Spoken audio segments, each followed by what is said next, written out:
you know who not to be kind to even if you were raised to be kind to everyone? At a certain age, your time, your energy, and your peace are no longer things to be handed out freely to anyone who wants a piece of them. The older you get, the more you realize that kindness is not always a gift. It can be a trap. There are people out there who thrive on your generosity, your patience, your silence, and the longer you let them in, the more they take. In this video, we're going to talk about 5 types of people you should stop being kind to in old age. These aren't strangers or distant acquaintances. These are people who often sit closest to you: family, neighbors, even old friends. But if you're not careful, their patterns of behavior can drain you in ways you don't even see coming. By the end of this video, you'll know exactly who to watch out for, why their presence wears you down, and how to protect your emotional health without guilt or apology. Because your later years aren't for fixing people. They're for protecting what's left of your peace. Let's get started. Number 1, the constant taker. One of the clearest signs that someone doesn't deserve your kindness anymore is when they only show up with their hand out. You know the type when they call. It's never just to check in or share a laugh. It's to ask for something: a favor, a ride, a loan, your time. And they always seem to need it. Take Gloria, 71, who's always been the go-to for everyone in her family. Need a last-minute babysitter? Call Gloria. Need someone to watch your dog during vacation? Gloria won't say no. But over time, she began to realize something. When her own birthday came around, the phone stayed quiet. When she was sick for a week, no one dropped off soup or even sent a message. That's when it hit her. The relationships weren't mutual.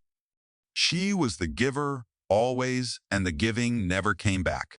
There's a strange guilt we carry when we consider pulling back from people like this, especially if they're family. We tell ourselves that being needed is a good thing, that saying no is selfish, that maybe next time they'll notice how much we do. But here's the truth. If someone only values you when you're useful, then they don't really value you at all. You're not a person to them, you're a service. And the older you get, the more dangerous that becomes, because your resources, your time, your energy, even your physical strength are not unlimited anymore. Giving them to someone who only takes is like pouring water into a cup with a hole at the bottom. You're allowed to say no without explanation. You're allowed to set boundaries. You're allowed to protect what little quiet and strength you still have for people who truly care. And if someone walks away because you stop saying yes every time, that tells you everything you need to know. You were never loved. You were just convenient. Don't let kindness become a burden. Don't let generosity become a chain. Because in these years, every moment you give should be one that feeds you back in return. Number 2, the chronic critic. There's a special kind of weariness that comes from spending time with someone who always points out what's wrong with your clothes, with your choices, with your past. These people don't shout or curse, but their words sting just the same because they're delivered in small, steady doses. And over time, they wear you down. Picture someone like Raymond, 82, who visits his cousin every Sunday. He brings fresh bread, checks in on the house, tries to stay connected, and every time, his cousin finds something to criticize. Your hair looks different. Why'd you sell that old chair? You always take things too personally. At first, Raymond smiled through it, told himself it was harmless. But after years of those visits, he started feeling smaller. He doubted his choices more. He lost the joy he once felt walking up to that porch. The danger of chronic criticism isn't in the words themselves. It's in the slow erosion of your self-trust. These people mask their cruelty as concern. They say they're just being honest, just helping you improve, but what they're really doing is chipping away at your peace, one comment at a time. And when you let that go unchecked, something inside you starts to shrink. You stop sharing. You stop trying new things. You brace yourself before every conversation, wondering what they'll pick apart next. At this age, you've earned the right to feel safe in your own skin. You don't need to be perfect. You don't need to please. You don't need to explain why you like what you like or live how you live. If someone always leaves you feeling wrong, small, or broken, you owe it to yourself to stop handing them a front row seat to your life. Being kind doesn't mean being available for abuse, no matter how politely it's packaged. And sometimes, the most loving thing you can do for yourself is to step back and say, I'm done letting you rewrite my story in your voice. Number 3, the guilt tripper.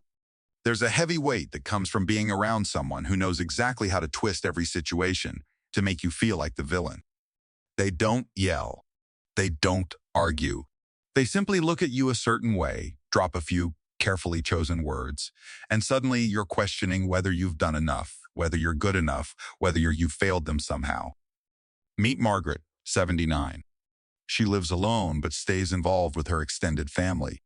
Her niece only calls when she needs a favor, and when Margaret says no, even gently, she's met with silence. Or worse, I guess I just thought family would be there for me. Margaret isn't refusing out of spite. She's tired. She's protecting her time. But guilt doesn't care. It sneaks in and sits beside her all evening, whispering, maybe you are being selfish. Here's the trap. Guilt trippers weaponize your best qualities against you. Your loyalty, your empathy, your sense of duty. They make pulling back feel like cruelty when really, it's survival.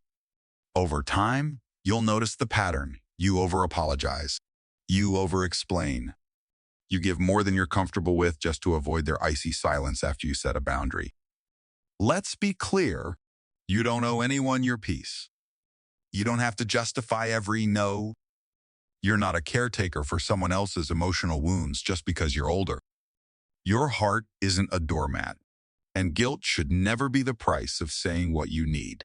The next time someone tries to guilt you for drawing a line, let that be your signal not to bend, but to step further back. Because peace isn't something you ask for.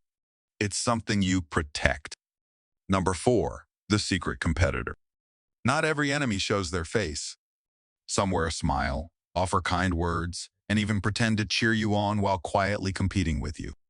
These people don't just want to succeed. They need to make sure you don't shine too brightly beside them. Take Helen, 76. After decades of ignoring her creativity, she joined an art class. Her longtime friend Judy tagged along, claiming she wanted to support her. But week after week, Judy's comments carried a sting. Your piece is interesting. Very bold for your age. I love how carefree yours looks. I guess technique isn't everything. On the surface, it sounded friendly. But Helen left each class feeling smaller until she started wondering if she even belonged there. Secret competitors weaponize comparison.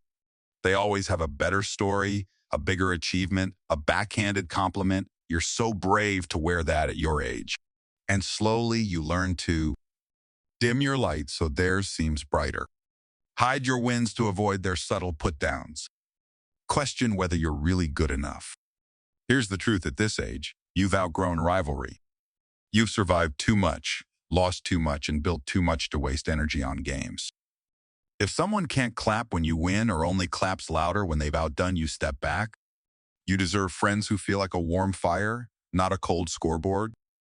Number 5, the passive-aggressive manipulator. Some people don't yell. They don't argue. Instead, they master the art of silent punishment, sarcasm, jokes, and deliberate indifference that leave you questioning, am I overreacting? Harold, 83, knows this well. His neighbor Doe always smiles and waves, but when Harold asks for help moving a planter, Doe chuckles. Guess you're finally slowing down, huh? I'd offer, but I've got 2 knees that still work, unlike some people. Passive-aggressive people dodge accountability. They cancel plans without explanation. They forget to call. And if you confront them, you're too sensitive. Can't you take a joke?